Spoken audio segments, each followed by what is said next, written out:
You're listening to Nothing's Off the Table, the podcast where no subject is too taboo to discuss. Now, please welcome your hosts, Andy Barker and Lou Del Pree. Turn the mic back on, dummy. Doesn't help when I'm trying to talk and the mic is still muted. Hey, welcome back, everybody, to another episode of Nothing's Off the Table. We've got a great show lined up for you tonight. We have a guest in the house tonight, and I'm stopping to say special guest because all our guests are special. I've noticed I kind of fall into that trap a lot, but anyway, Lou, you were absent last week. Andy, I was absent. My mic was on. I was just messing with you. Hey, do you remember before I got hardwired, I'd sit real still? Yeah. I froze. That's anyway, great. No, hey, was happy to be back. I did miss Friday. Wow, great show. Wish I could have talked to him. And hopefully maybe we'll get him back and For sure. We'll have another conversation. But wow, I'm ready to get going with our guest tonight. Can I introduce our guest tonight, Andy? Please. All right. So tonight we have Melissa Kim Corter with us, right? And I'm going to let her introduce herself here in a second. I'm just going to touch on some of the academics here, but Melissa is an international best-selling author and speaker. She has a master's in depth psychology with an emphasis on Jungian Archetypal studies and is pursuing a Ph.D. at Pacifica Graduate Institute. Melissa, tell us more about what you're doing. Oh, look at me. I'm the dummy. That's my fault. No worries. Am I okay? Yes. Yeah. Yes. Sorry about Thanks that. for having me. I'm so grateful to be here. I definitely do a little bit of everything, but to boil it down, I like to talk about the dark side of the human psyche and consciousness and ego and archetypes and all the things. I write a lot about it, speak, teach. I love to bring people through experiences where they can actually feel versus kind of have information swirling about the mind, which we have too much of these days. So, happy to be here. A lot's going on. So before we get into it, I had and we talked to Melissa ahead of time, and I let her know I had this, but I didn't tell her what it was. So we have a clip that I want to play. That's one of my favorite scenes from a movie, Full Metal Jacket. And when you watch the clip, I'm gonna have a question for you right after, okay? And I think, I can't wait to hear what you have to say. I bet it's not a clip that you're probably picturing in your head. I bet you have no idea what's coming. No idea. Which is even more fun for us. My favorite. All right, here we go. Hold on one second. We'll get her going here. Everybody turned up got shot. Some they buried alive. Right. Colonel? Marine, what is that button on your body armor? A peace symbol, sir. Where'd you get I it? don't know if you I don't guys can remember, hear me, sir. but the volume's off. What is that you've got written on your helmet? Born to kill, sir. Oh no, you're kidding me. Born to kill on your helmet, and you wear a peace button. What's that supposed You to be? know, Some we had kind of this signal? issue the other night. I'm not quite sure what's going on with it. Can you hear me? Yep, I can hear you just fine. The video. I can't hear you guys. You can't hear us at all? Hello? Nothing? Lou, what happened? I don't know. Can you hear me? I can hear you, There's Andy, no and I can hear volume. Melissa. Interesting. That's weird. Let me I didn't do so we can hear you fine, Melissa, but you can't hear us apparently, correct? Nope. All right.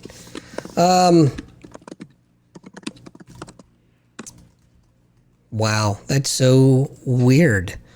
I think it's Melissa. That's the excuse I'm going to go with since we had so much Oh, trouble. that's so strange. You can hear me, but I can't hear you. Yeah. Very So- weird. Why don't you try to well, let's see. Let me Luke can hold the show.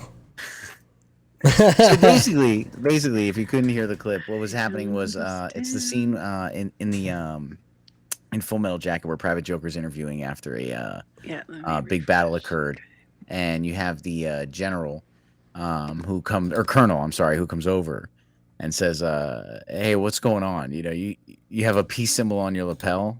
and you have "Born to Kill" written on your helmet. And he's asking, You're going to have to repeat that whole thing. You realize that. I know. Can you hear us now? I can hear you now. Excellent. The minute you push play on the video, all sound stopped. Oh no! Bizarre.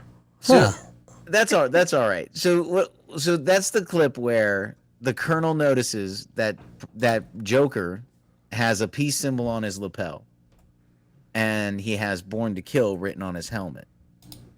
And the Colonel says, "What are you doing?" And Joker says, "Well, I guess I'm trying to suggest the Jungian thing." and the Colonel, you can see the words ricocheting off the Colonel's forehead, right? Like, okay, clearly Joker is smarter. And so he says, "Was that a sick joke?" And he says, "No, it's the duality of man. I'm just kind of illustrating it." And he's like, "Son," he cuts him off. He says, why don't you get with the team? Why don't you jump in for the big win? All I ever ask is that you obey my orders." And the reason I love that scene is twofold. One, the Jungian thing, but more importantly, I love that scene because it is a caricature of my life in 22 years of the Navy, where people would ask me what I was doing, I would explain, and I would just get this blank stare from the people who were in charge. Very And that one-sided. and that Colonel's in charge of hundreds of lives. Yeah. And he has no idea about the lives he's in charge of. No idea who's leading. He thought he was talking to this dumb private. Turns out that guy's smarter. Right. But that's why I like it. But it does illustrate anima and animus. Why don't you tell our listeners what is that? Because if you're not studying psychology, you really don't have any reason to know about those two words I threw out. And then how do they, what are you doing in that world? Oh my gosh, it's such a great, it's a vast subject. So I'll try to kind of distill it down. So the anima is sort of this feminine essence or presence. And then the animus is the masculine. And the idea is that both of them are in all of us, regardless of gender. It's not a gender related sort of experience. It's just the idea that both of them are within each human being, and they create different types of conflict purposefully within us to help us grow and expand. Another word for it might be something like, in a Jungian sense, we might call it the tension of opposites. These conflicting or opposing energies that get us to stop and go, what is this peace and war at the same time? So that we can develop the ego in order to gain a larger frame of reference to see that life contains more than just this one-sided aspect. Right. Like almost our inner, like, should you do that? Shouldn't you? Yeah. We get it in different aspects of our life. Sometimes it's that animus talking to us, like, fight or flight, or that's even a different, more physiological thing. But, people understand what I'm saying verbally, or, you have the other thing, like, maybe it's time, maybe you ought to cool down a little, but yeah. But that, so in what you're looking at, that sort of, if I read correctly, that darker side to the psychology, the things that stand out or get us to cause reactions, how is that fitting into what you're doing? Oh, I love it. I love it because it messes with people just a little bit. There's some curiosity around it. It's like darkness. What does that mean? And one of the reasons I chose to work with this is because I realized how much we project our thoughts, our feelings, our emotions onto things we don't understand. And when we don't understand it, we have this tendency, and I say we in a general sense, I know it's not everyone, but we could say like quite a few people would agree with the idea that when something is unfamiliar to them, it can feel frightening or scary or unnerving. And so then what we do is we project those qualities onto the thing we don't understand. And then we like to label it as evil. And so I thought, well, how could I play with not evil, but the idea of projection in a way where I could show people that darkness can be stillness and solitude and quiet. It can be the period in between who you were and who you're becoming. It doesn't have to be this frightening thing, although it can be very uncomfortable, but we can actually use this concept in order to help us grow, to stay with those tensions as they come up in our lives. Because the more that we avoid and we suppress or repress these deeper feelings or instincts or compulsions, we know that they're just going to come out sideways in our lives later. So why not get a little bit more comfortable with this territory that we're calling darkness and start learning how to confront that in a creative way that's non-invasive, non-harming, and start to feel a sense of empowerment when we look at these things with curiosity instead of this writing it off as it's bad because we don't understand it. What can you give a specific example? Oh, there's so many examples. Intuition is a great one. So I work a lot with intuitive development because it's something that is intangible, right? For the most part, it's kind of like electricity in your home.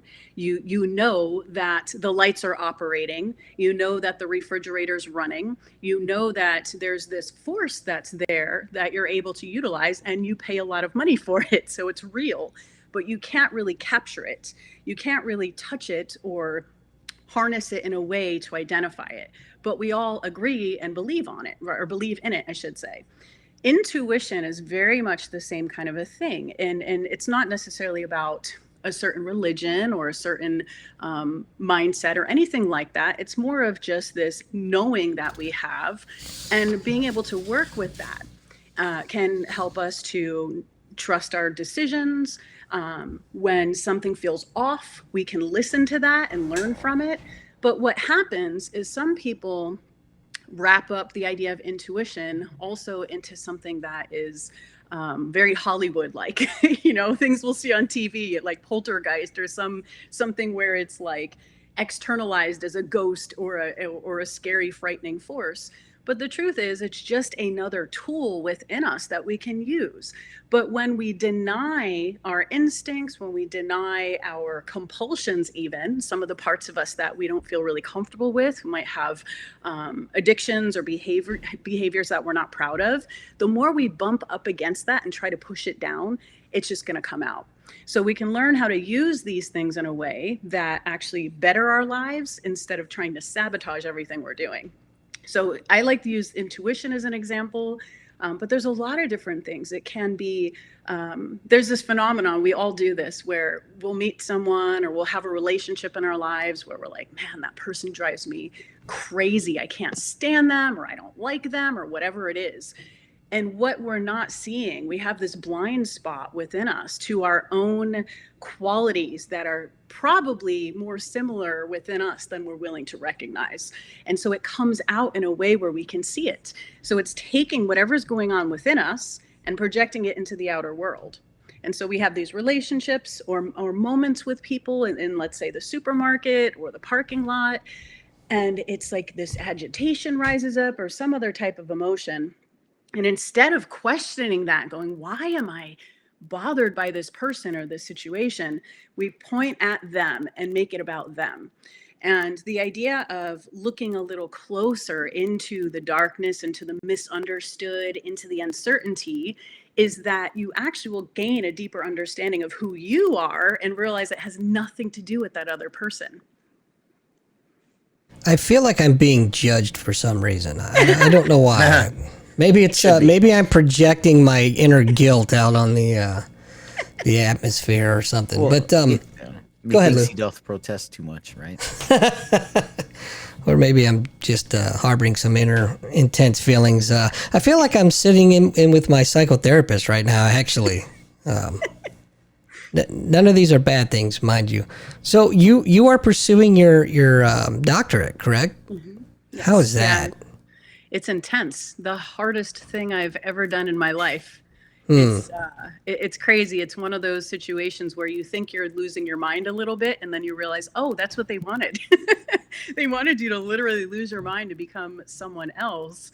That's what the process feels like. And it matches the Jungian work when it comes to these ideas of archetypes and patterns and psychological movements and but it's intense. It's a 5-year program. I'm about 3 years in, and it's one of those situations where you wake up and go, what was I thinking going back to school in my 40s? For what reason? I could have had so much more peace in my life.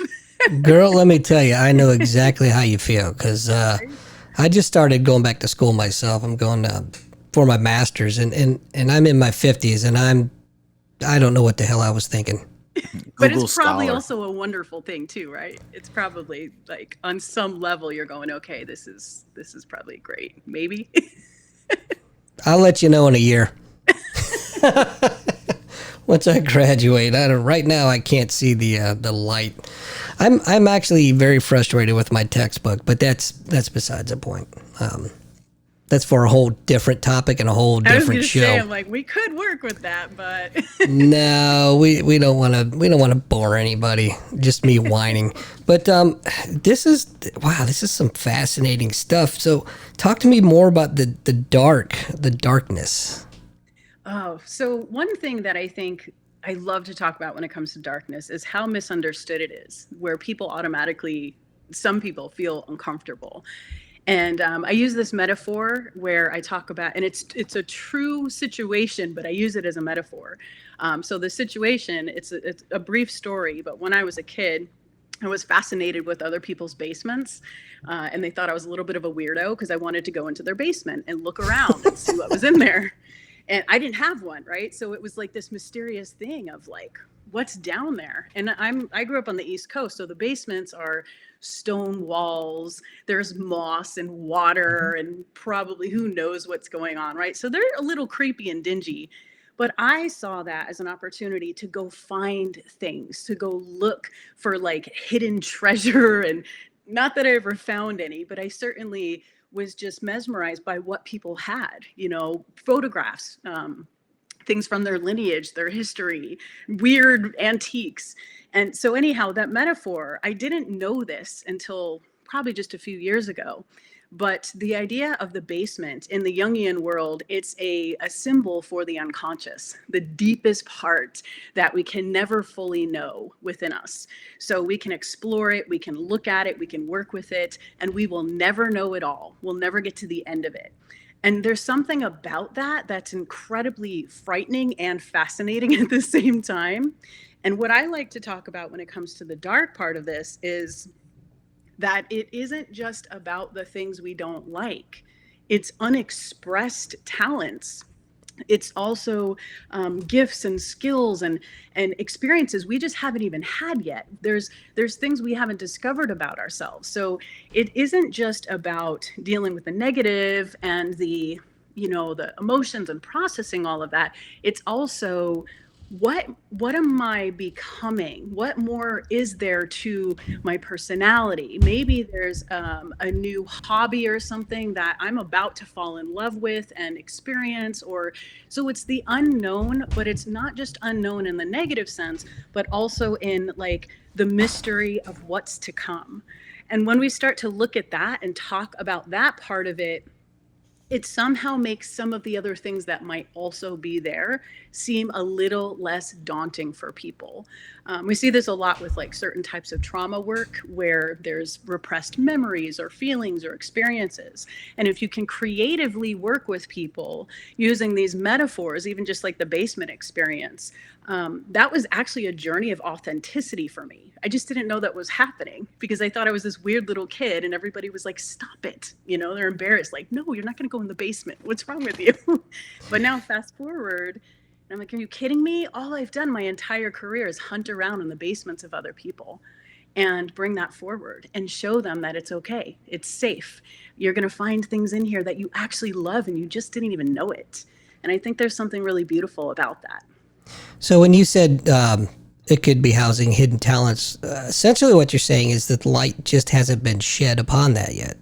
Exactly. That's exactly literally what the psyche does. So it's this idea that I use a flashlight as an example. If you're in a dark room and you only have a flashlight, you're going to have a very strong beam of light. Anything that is on the other side of that is going to be highlighted and in focus. Within us, within our psyche, what we have, the ego, which always gets this bad, it has a bad reputation for being a horrible thing, but actually it's a gatekeeper. The ego is what allows light to rise up into our consciousness So it's the thing that allows us to take in more information, to see more, to know more, to experience more. So just like that flashlight, the more that we work with these ideas, we widen that beam. So it isn't just so narrowly focused, which allows more to come up into our consciousness through the gatekeeper of the ego. And that's when we experience growth, in all different forms. So it's a really powerful concept to work with. And just the idea of it alone starts to kind of create this sense of curiosity in people. Just thinking about that without even knowing how to do it, it's like, oh, I get it. When you turn the light on, you're going to see more. When you add a little more light to something, it's going to reveal more. And I think part of the coming back to the opposites, right, those opposing forces, part of the dilemma, the opportunity, and the challenge in that is we're going to discover more. And for better or for worse, there's moments where some are like, I want to sleepwalk through life. I don't want to know more. I don't want to work so hard on myself. But the more that light kind of comes in, you sort of cross this threshold where it's really hard to go back to sleep. It's really hard to not keep going and exploring and growing. When you mention darkness, I'm sorry. When you mention darkness, are you figuratively, literally, or both? It depends on the situation. It will absolutely depend on the situation, the moment, the person I'm talking to.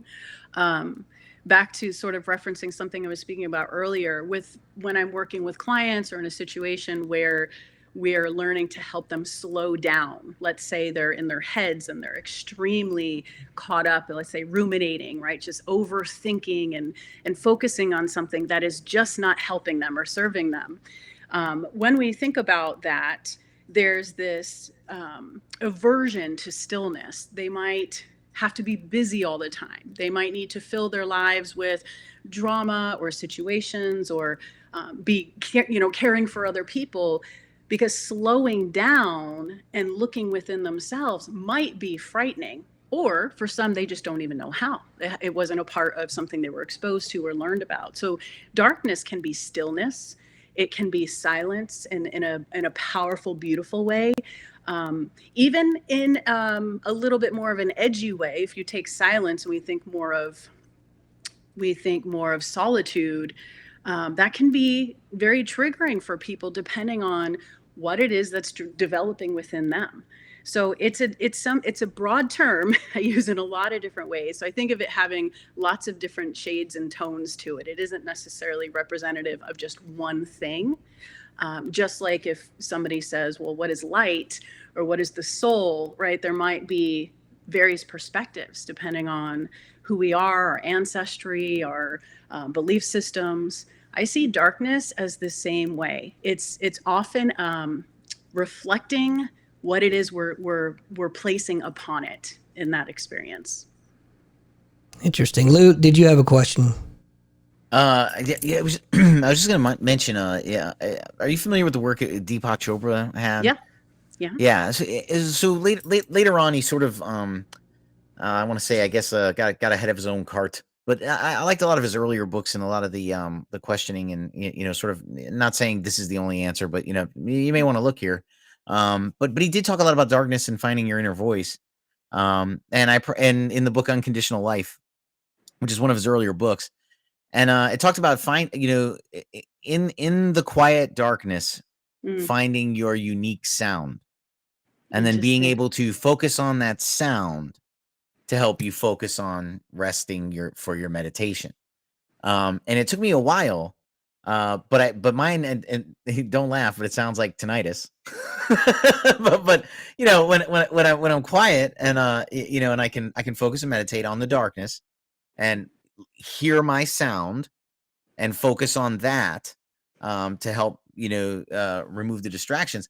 But he offers an interesting take, and I'd love to hear your comments on it. Where he says, with the advent of quantum physics, we now know that everything breaks down into protons, neutrons, and electrons. So beyond he asks two questions, right? Why are we walking around, and why isn't the table?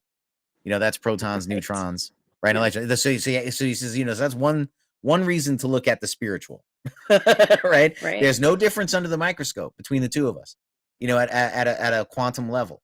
So how are we walking around in that knot? But then he asks at a deeper level, and I think, this is more where my question is coming to.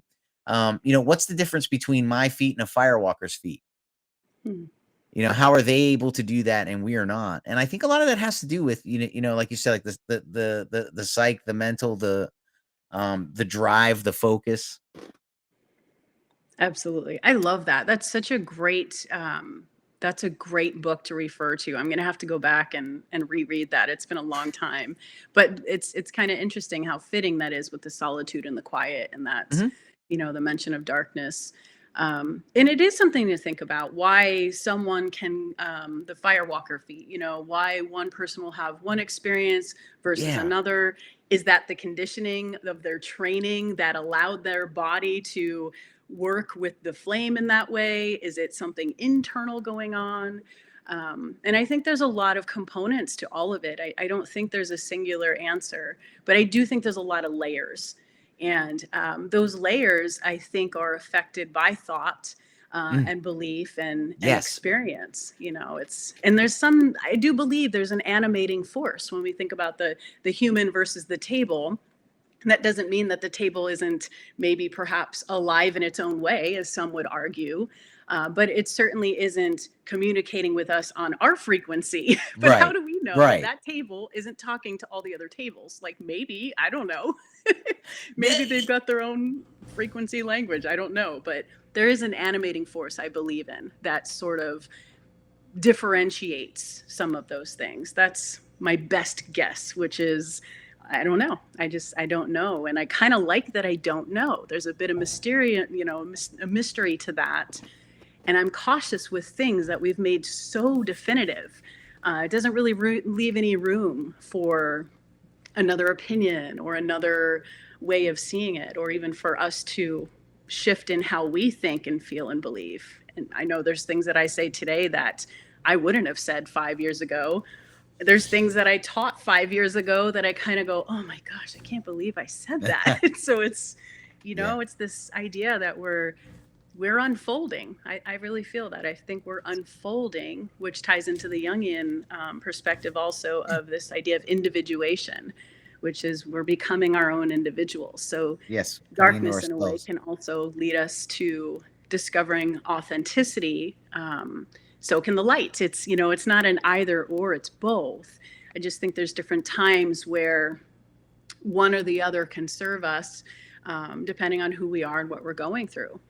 For me, I went through a lot of what they would call like dark night of the soul experiences, where just complete uncertainty, not knowing what was going on. One of my professors referred to it as almost like a spiritual crisis. On the outside, everything's great. But on the inside, it felt like everything was falling apart. And even just questioning, like, what is reality?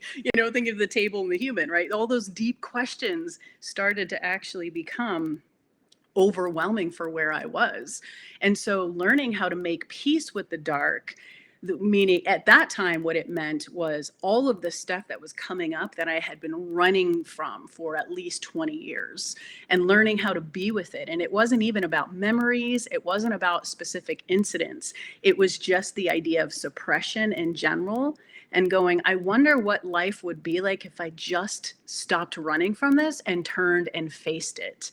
And that's when all the light came back in, and the lights came back on, so to speak. And I realized there's value in this. There's value in this. And it may not be for everyone. And that's okay, but if it is resonating, then that might be something for people to think about, just in their own way, what darkness represents for them. If they could be curious about it, it will reveal more. I'm getting the impression that you're a very spiritual person. I try not to be, but it just happens. Yeah. How did that experience you just described, going through the school and whatnot, how did that affect your spirit? I forget it. How did it affect your thinking? Yeah, it changed everything. It helped me realize it was purposeful. Because in the past I would have been like, just get this over with. How do I stop this from happening? How do I feel better? How do I, there's a tendency to escape, to run away, to numb. Like we all, there's default behaviors that we all have the potential within us to work with. And my defaults were just, I'm going to do anything except feel. So going through this program, one of the things it did is it reminded me that there's something deeper within, whether people like the idea of a soul or not. For me, I use the word soul, but I also interchange it with just a higher self or a deeper knowing. That part of me was trying to speak to me, and I knew it.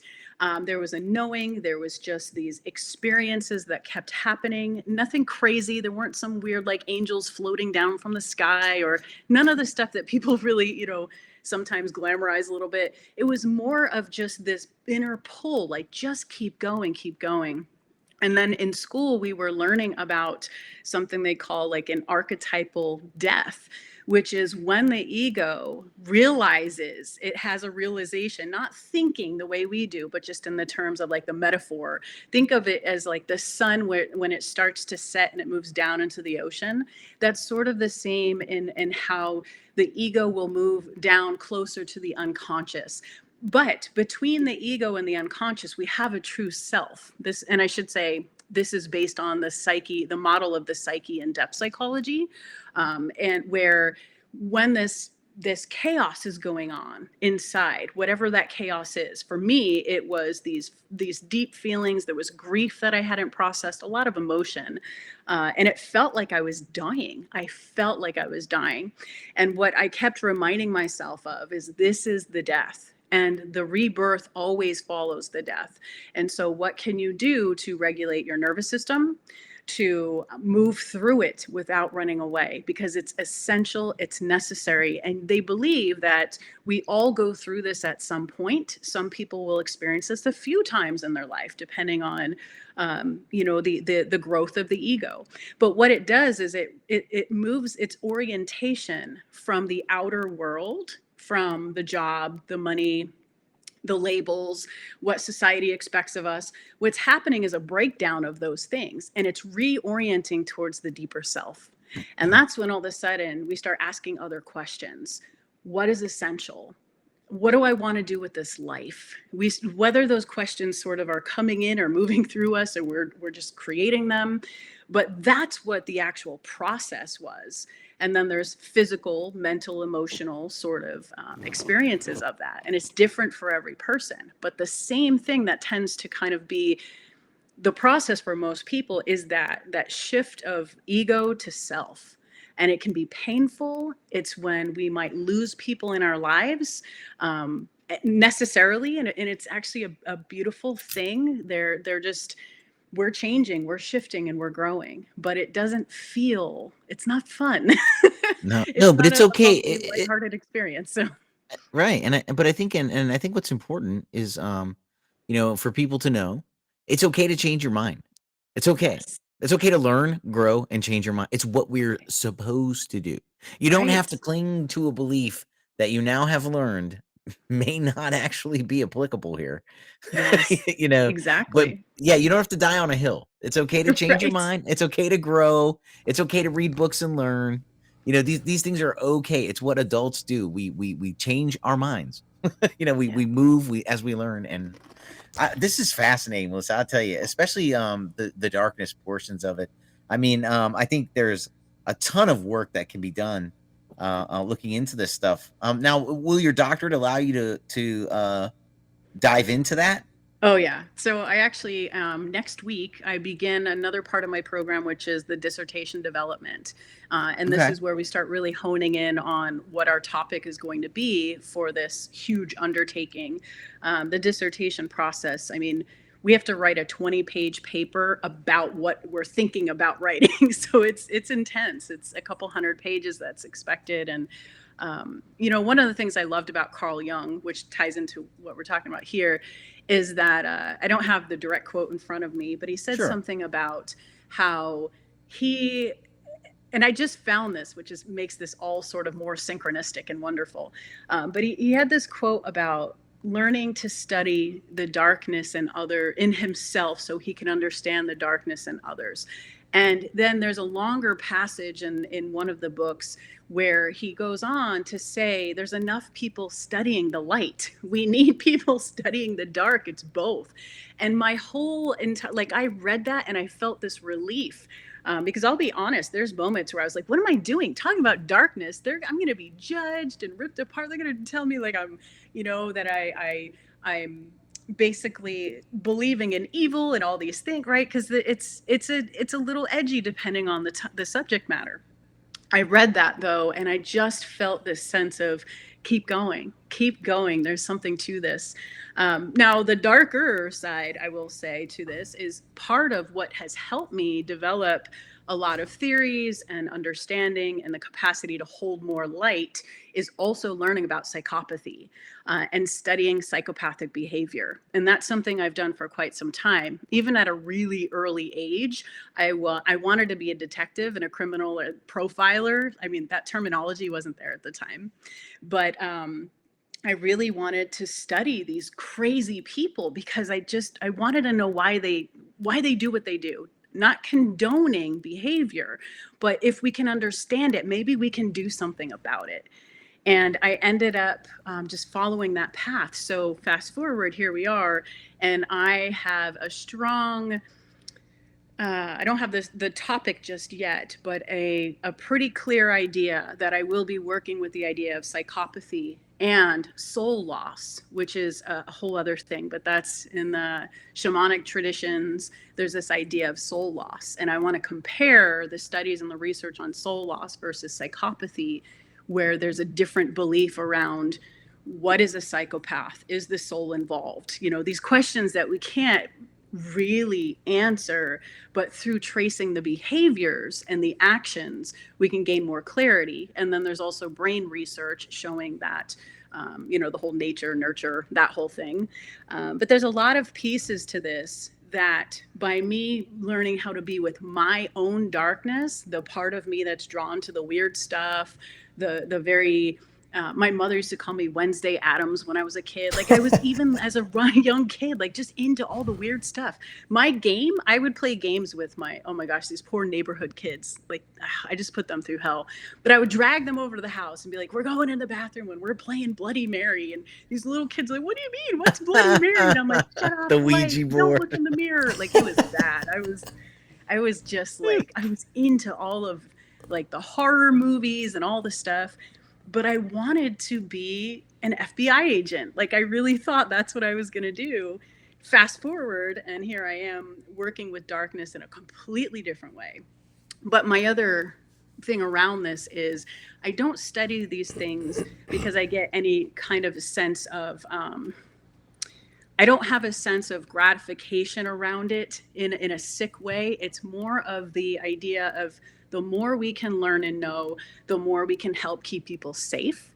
The other piece of this is I came out of an industry that was very much about love and light and raise your vibration and only think positive. And I was like, why is it that people are getting worse? They're not getting better. They're not healthier and happier. They're studying this. They're listening to this. I was doing all of that. I was teaching all of it. And then when I started leaning into this darkness, it was like, oh my gosh, this is just me embracing more of me. That's what healed. And so now it's sharing all these things, looking at these things, these uncomfortable situations and where people go off the rails.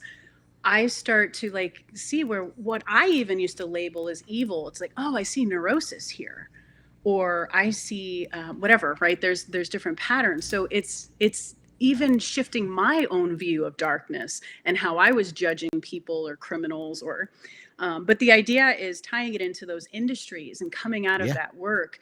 I was realizing like we're really great victims here because we're just focused on the light. We're not trusting our instinct. We're not trusting that feeling we get when it's like something's really off here. Instead, we're like, oh, everybody's wonderful and beautiful. And that causes a lot of harm in a different way. Yeah. If we're not honoring our instincts, and I'm not talking about,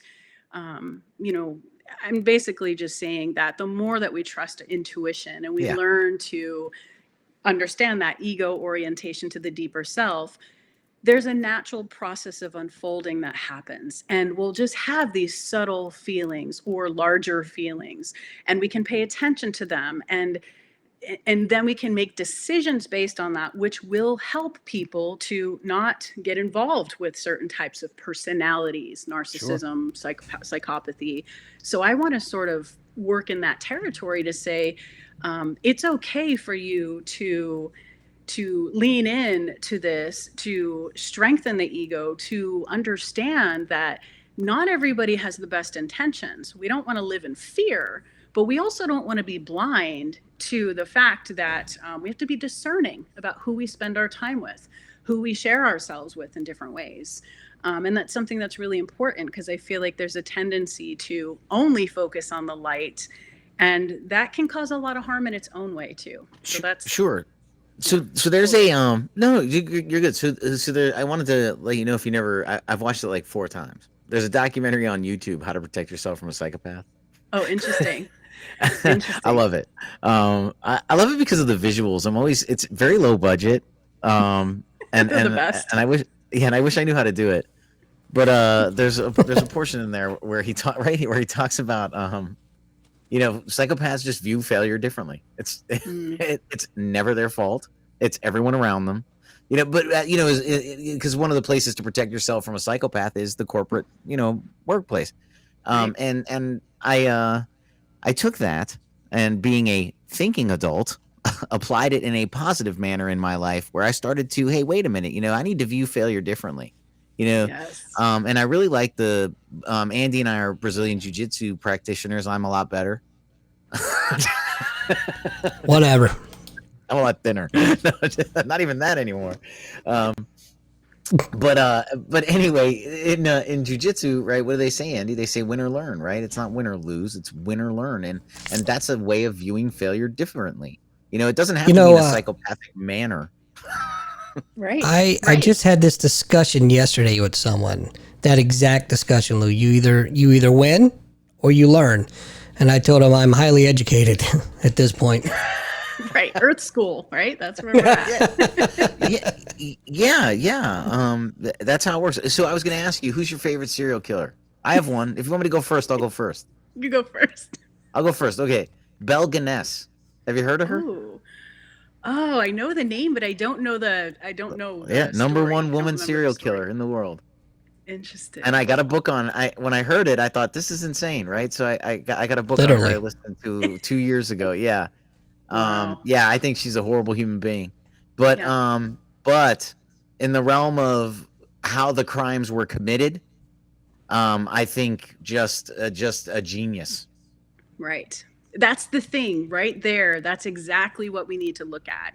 Not just how did they do what they did, or how they got away with it, but also like, what are the deeper impulses around this? So in the Jungian work, we can look at the archetypal, there's this belief, this idea that beneath the surface in the collective unconscious, there's archetypes, and these aren't fixed structures. Think of them more like we can all probably have a different, not only do we have a different literal mother that we may or may not know, but we have different representations of mother. Some of us had kind mothers, some of us not so much, right? So the idea of mother is very flexible. That's how the archetypes are sort of portrayed when it comes to being these containers of experience, of a psychological movement that we can track and trace. So applying that to serial killers, to psychopaths, we can actually look at, and this is why a ritual is such a big part of their experience. There's these deeper forces, and I'm not talking about evil or things like that, but they're the psychological patterns that are happening. There's not just a unmet need, but there's some unfinished business within them. So they're either projecting, they're seeking, there's something going on there. And when we can look to their rituals, to the thought patterns, for the ones that will actually talk about, if they're able to talk about what they did and why. For that reason, I don't have a favorite, because there's something in me that just, I can't even say that it's a favorite. Like, there's a part of me that's like, oh my God. I hear you. It's a terrible thing to say, kind of. But Andy, do you have one? Before you go on? I do have one. I feel like gives us a lot of information that I can share. So I will say that Jeffrey Dahmer is a ripe, I would say, He's ripe, all right. psychological shit show, if I can say that. Yeah, he used to love the long pig. He used to love the long pig. That's what the cannibal tribes down in South America refer to humans. Interesting. Apparently, it tastes like spam. This is insane. I'm serious. So the other day, I come up on TV and I heard somebody make a joke about the long pig. So I Google it. It's an actual translated term from a recently decannibalized tribe. Wow. Right? They did refer to humans as the long pig. And as I was reading the article, the people who transition these people off eating humans said they love spam because spam apparently is the closest thing to human. Wow. Gross. That's so I've never had fascinating. spam and I never will again. I won't have it anymore, I'll tell you that. That's insane. It's insane. I just came across it because I heard a joke. That's how this cascaded when That's into how it works. I would have to pick Richard Ramirez. The Night Stalker. Yeah. Yeah. Just his man, if I could get in his brain and just it's fascinating. It's intriguing beyond probably a normal, healthy, you know. Yeah. But That's the thing. real quick, I wanted to mention the Betty Skinner in the room said everything Melissa does, she does 1,000%. Can't wait to see where she goes with these studies. I'm a fellow dark shadow psychology lover myself. Oh, she's a gem. Hi, Betty. Love you. So glad you're here. But yeah, Richard Ramirez, what a fascinating and not necessarily a good way Right. character. Yeah. But that's you a know- different F word. yeah, right. You know, it's so because you know the reading I did on him, he was just he didn't like to shower. He was a stinky dude, and he was just weird in so many different ways. But the abuse and all that. We don't need to go down that road. Significant that the not showering is also psychologically that could represent someone that has been abused who is unknowingly using that as a defense to keep away from intimacy or closeness with others. So that's a really interesting, that's one of the things that stood out to me about him as well in the police reports and the different documentaries and things like that, was that extreme odor that people noticed. So there's also a little bit of like a controlling element in that too, if you think about it, because it's another way of sort of impacting people's senses. And your sense of smell is extremely critical for safety and boundaries. So it's weird how this all kind of, when you start breaking it down and thinking about it, it's pretty interesting how much information is there just in that one fact that you just shared. Oh yeah, it's crazy. I'm very intrigued with the whole abnormal psychology field. It's really when I look at it and I dive into it, I'm like, all right, and it's normal to find some of the I don't know how you want to say it. I'm drawing a blank here. The characteristics, if you will, that I'm like, oh crap, do I exhibit those characteristics? Am I crazy? Well, yes, but that's besides the point. But this is incredible. Oh, for sure. I think too. When you it's an excellent topic to discuss with Andy and I are both combat veterans. And one thing about that is you see the best of humanity and you see the worst of humanity. I was thinking about this the other day. I got called to a deposition. I used to work at a jail, right? And so it happens all the time. I have to go to these depositions, even though I don't work there anymore. But whatever. So you have to go, and you're talking about a man had threatened me, and I brought that up, and their question was, well, do you, why didn't you report it? And it was the opposing attorney, and I was like, well, should I have been scared? Of course, he's not going to go on the record and say yes, you should have, right? So I maneuvered him into a place where he had to say no. His clients all talk. Right? So anyway, he wasn't happy about that. But my point to him was I didn't. I said, and you wouldn't understand this, but I made peace with my death a long time ago. I had to, and we all kind of did. But I said, but I also know the difference between a killer and people who can kill. is I think your client is a person who can kill because he's desperate. I said, but do you think he's a killer? I didn't. So that's why I didn't take it seriously, because we've met killers. I know what killers look like, and killers don't threaten you every time you see them. They kill you. Right. Interesting, right? So I've seen people, as soon as the shooting starts, they are on it, and I'm not one of them. When the shooting starts, I'm looking around going, am I dreaming? Because, I want action to happen. I want to be a part of it. I want the stories. So I'm like, am I dreaming? And then I'm like, no, this is really happening. Okay. And then I go, do my thing, but it takes me a second. It doesn't click right away. But Andy and I have seen people, man, not only does it click, they sensed it and were on it before it started, yeah. There's a high percentage of psychopaths in the military. They've actually, the statistics show, because they can shut down not just empathy, but there's other things. There's actually a really great video. I can't think of his name right off the top of my head, but there's a video I saw recently where they were saying that in some of this research, they think that this psychopathic individual might be a different form of person who was meant to be like when we had like caveman times, fight or flight, hunting. There's a connection there about maybe being a part of what could have prolonged the species without having empathy. So that's another interesting angle. But there's something that a term that I find it very haunting. So I just wrote about this in this paper I did, but the term is called a lacuna. Have you heard that before? No. Oh, so the lacuna is sort of this, think of it as a space, an empty space, but something should be there, but it isn't. And so comparing the lacuna to the psychopath, it's like, should empathy be there? Should the soul be there? Is it missing? Is it not right? It's this very eerie sort of feeling that can leave us unsettled. Like, what is it at the core to these people?